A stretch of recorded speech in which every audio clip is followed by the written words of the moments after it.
Hey YouTubers, welcome back to another episode of Small Engines Questions and Answers for Friday, August 5th, 2011. Before I start off today, I want to thank everybody for sending me some gifts, and a special thanks to Roger.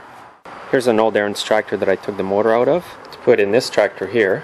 I'm trying to get rid of this tractor here for 50 bucks, so if anybody's interested, just let me know.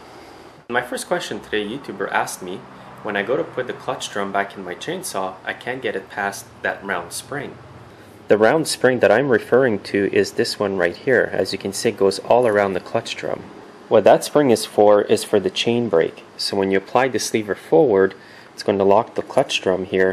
So if you go to put your clutch drum back on and the chain brake is applied, meaning that this lever here is pushed forward, you're not going to be able to insert your clutch drum back in because the spring is going to be restricted a bit. What happens when you apply the chain brake on is it tightens up and it shrinks a bit, therefore not allowing the drum to turn.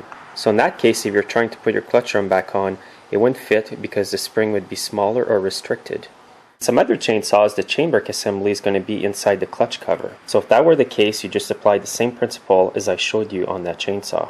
Now this summer I've had a lot of people ask me what kind of oil should I use in my lawn tractor. In the summer, this is what I use, Castrol HD30. It's an SAE 30 oil. It's a summer oil. It's thicker than 5W30. I would only use this oil in the springtime, summertime, and fall. If you're going to use your tractor in the winter, I suggest using a 5W30. The 5W30 is much better for the winter time. And you can apply the same principle for the oil in your lawnmower. Sometimes people email me to tell me they have no spark in their outboard motor.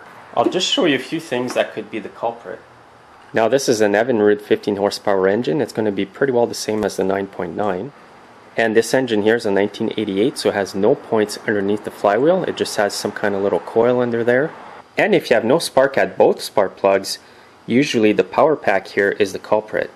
And there's also two ignition coils here, one for each cylinder or spark plug, and that could also be the problem as well. As you can see, this engine has two. Usually I do not have to replace any parts under the flywheel if it's an engine without points and condensers, and most of the time it ends up being the power pack over here.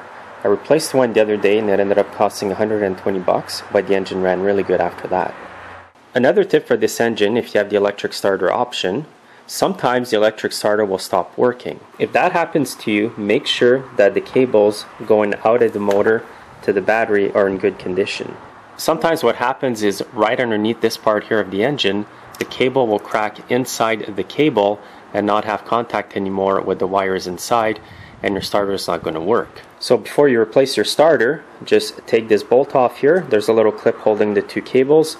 Pull it out a bit and make sure that it's good. Check for continuity from where it hooks up inside the motor to the starter or to the ground, and make sure that the cables are good.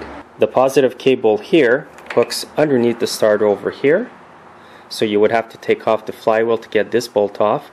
Take them both off, the starter is going to come off, and the positive cable is going to be right under there.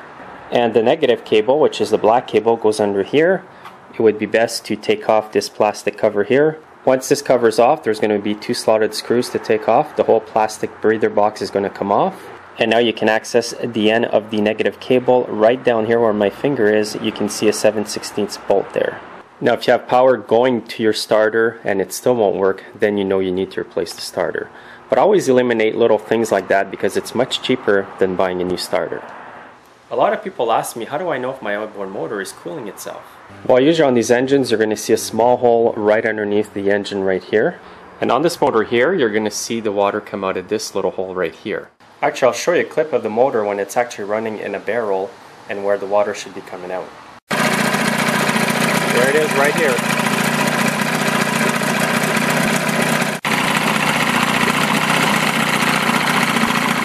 You want to make sure that you see a constant stream of water coming out of here because that will indicate that the impeller is working properly and cooling your engine. If you don't see any water coming out of here, grab a little wire, shove it through. It could just be plugged, and then sometimes the water starts coming out.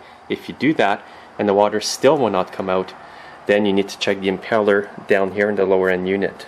And do not run your engine if you cannot get any water to come out of that little tube. It could overheat and get damaged permanently. And you want to make sure that all the little screens down here are clean because the water does come in through here. If these get plugged up, it could be harder for the water to get inside and go up the impeller and cool the engine. Another question people often ask me is, where do I locate the model and serial number on these engines? Usually the model and serial number will be on this tag over here. So here's the model number on this one and the serial number right below. These are the numbers you need when you go to get parts. Another question I get is sometimes people ask me, can I use regular Nitro O-rings in small engine applications? The answer to that is sometimes you can and sometimes you can't. You can use these O-rings in small engine applications if they're not going to be constantly soaked in oil and gas. And if they're going to be constantly soaked in oil and gas, I would recommend that you do not use Nitro O-rings. I would recommend that you use Viton O-rings. I have used some of these Nitro O-rings before in small engine applications, but because they were soaked in gas, they ended up swelling. And after that, they didn't create a good seal, and the engine wasn't running right because it was sucking in some air. And eventually the O-ring deteriorated, it fell apart, and it wasn't good anymore. So what I do now is I use Viton O-rings if they're going to be soaked in gas and oil most of the time. It's a much better rubber for that application, and I haven't had any problems with them. But most of the time I'll order an OEM O-ring from the manufacturer instead of trying to get an aftermarket O-ring. So if anybody knows where I can get another crystal for my JR receiver, there it is here, I would really appreciate that. I only have one crystal for my two planes, so it's a bit of a pain when you're out on the field. One plane conks out, you want to use the other plane, but you have to take off the wing and everything, the elastics and all that, to retrieve the crystal. So I'd like to get another one so then I can have both planes ready when I'm out at the field.